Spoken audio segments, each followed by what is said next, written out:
Russia may be the land of great literature, a massive nuclear arsenal, and famously tough leaders. But there's one thing Russia isn't great at: making cars. After years of talk about self-sufficiency and technological sovereignty, Russia's biggest car makers are now cutting hours, asking for government help, and losing customers fast.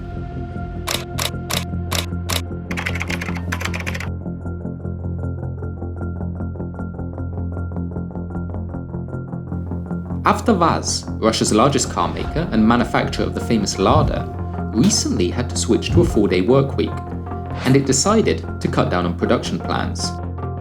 People simply aren't buying new Russian cars. Instead, they're turning to used Western models or cheap Chinese imports. And you can see why. One of the new Lada models had to be pulled from sale because of a steering lock defect. Not exactly what inspires consumer confidence. Отдельная частная история, я бы сейчас не хотел комментировать, это все есть, специальные службы с этим работают. In 2025, the industry sold just 1.3 million new cars, roughly 20% less than last year. But the quality issue is just part of the picture. Everything that could go wrong for Russian automakers did.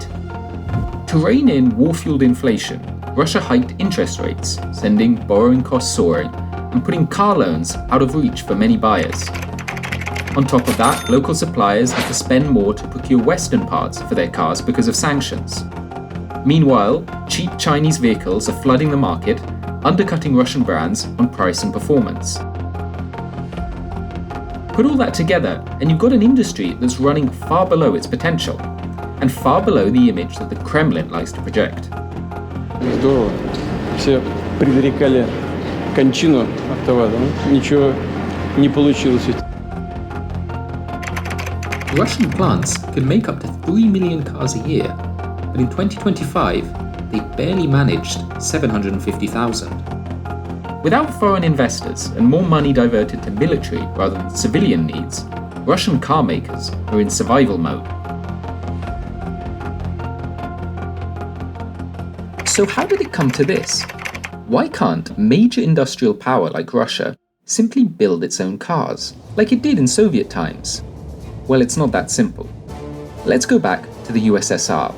All those boxy, meme-worthy cars you might have seen in old Soviet films and videos.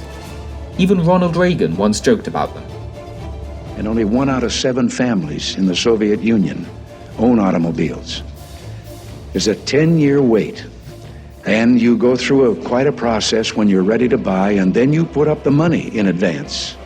And this happened to a fella, and this is their story that they tell, this joke. That this man, he laid down his money, and then the fella that was in charge said to him, okay, come back in 10 years and get your car. And he said, morning or afternoon?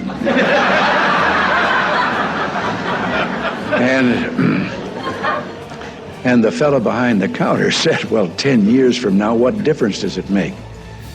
And he said, well, the plumber's coming in the morning. So why were Soviet cars so famously bad? Because just like much else in the Soviet economy, they were copies, late, clunky versions of Western models. The early Gaz A was a spin on the Ford Model A.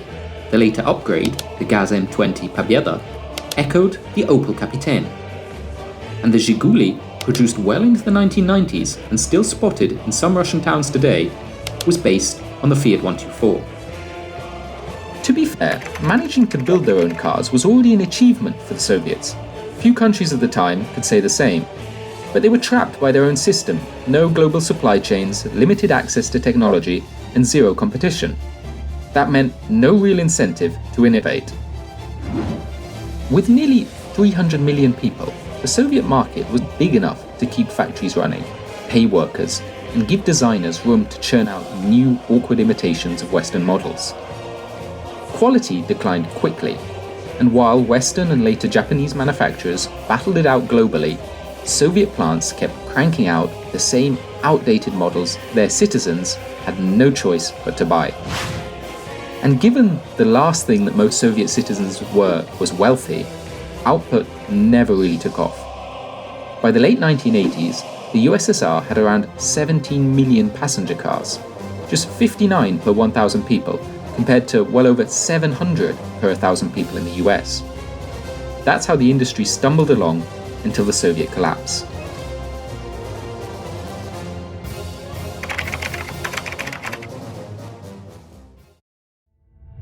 Newly independent Russia inherited the Soviet factories. Avtovaz survived, still pumping out cheap Zhigulis. But the entire system was in crisis. The state's key priorities lay elsewhere, keeping control of nuclear weapons, paying teachers and doctors, and generally not very interested in the car industry. At the same time, the Russian market was finally opening up. Suddenly, Russians could buy foreign cars from Europe, America, Japan. The old models couldn't stand a chance, and as a result, car production in Russia crashed. At one point down to just over 500,000 a year. By the early 2000s, it was clear that the old Soviet playbook had stopped working. The government tried to raise import duties with tariffs on foreign models reaching almost 90% at one point. But even that wasn't enough. And after Russia joined the World Trade Organization, tariffs on imported cars dropped, pushing the dream of reviving a fully domestic car industry into the doldrums. So the industry changed its approach. Rather than trying to reinvent the wheel, Russia began inviting foreign car makers to build locally, adapting their designs and technologies. The strategy was a compromise, cheaper and quicker than building everything from scratch, but it meant deeper dependence on global partners. That approach worked to some extent. In the late 2000s and early 2010s, foreign investment poured in as sales soared to nearly 3 million vehicles in 2012 and stayed high in 2013 and 2014. By 2020, Russia had around 15 investment partnerships with international car companies, most of them Western brands. To attract these investors, the government introduced what it called special investment contracts. The idea was simple. Western car makers would commit to long-term investment and gradually increase the share of production done inside Russia. In return, the state would offer tax breaks, subsidies, and other incentives, such as access to bidding for government contracts. At first, many foreign brands just assembled large, pre-made models shipped from abroad. Only about 5 to 10% of the car's value was actually created in Russia. As joint ventures developed, the Russian companies aimed to import less parts and work towards building the entire car on site. That approach required more workers and investment, but it meant most of the car's value stayed in Russia. Avtovaz even hired British designer Stephen Mattin to give a Western flair to the new flagship Lada models. The 4x4 Vision adapts that vehicle's original charm and its DNA, fusing it together with a bold, modern, and almost architecturally inspired development.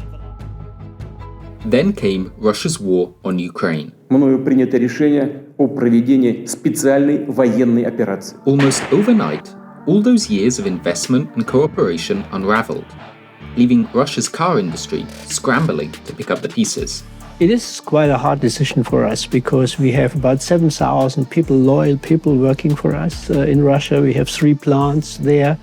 We have customers since many years, so it's a very difficult decision, but strong sanctions are probably the only measures we have currently. As Western firms abandoned their plants, Russia was forced to depend even more on Chinese imports and hastily repurpose facilities.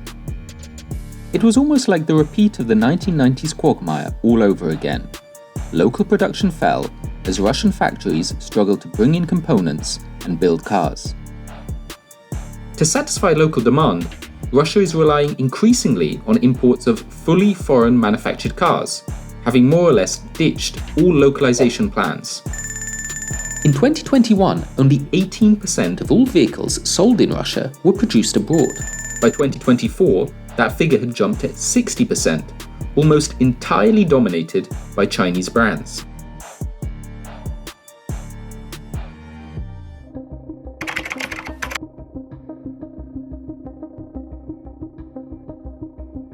To call the outlook for the Russian car industry uncertain would be an understatement.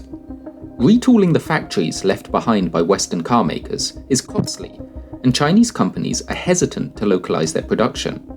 So far, only a few Chinese companies have begun producing in Russia, with Chinese marque Haval being the standout example. Convincing Chinese companies to invest in local production is proving a harder task than attracting Western car makers back in the 2000s. So even with Moscow adding pressure, including through import restrictions, Chinese car makers remain reluctant to make firm and long-term commitments to build factories in Russia. For one, Chinese automakers remain wary of Western sanctions. And while Russian consumers are still spending, demand is a shadow of what it was in the 2010s. So in the end, Chinese car makers believe they can afford to wait. There's no rush to localize production, and they'd rather negotiate better terms. Despite the Kremlin's bravado about reviving the local economy amid Western sanctions, it's clear that the Soviet model of full domestic production isn't viable. Russia's only hope is to try and attract more foreign firms. Some Chinese automakers, such as Chery and Geely, are still considering localizing some production in Russia, following the example of Haval. But the global market for combustion engine vehicles is shrinking, and Russia remains only a modest player in that market. And so, this localization drive is unfolding slowly, and falls far short of Moscow's ambitions to showcase sovereignty and resilience under sanctions.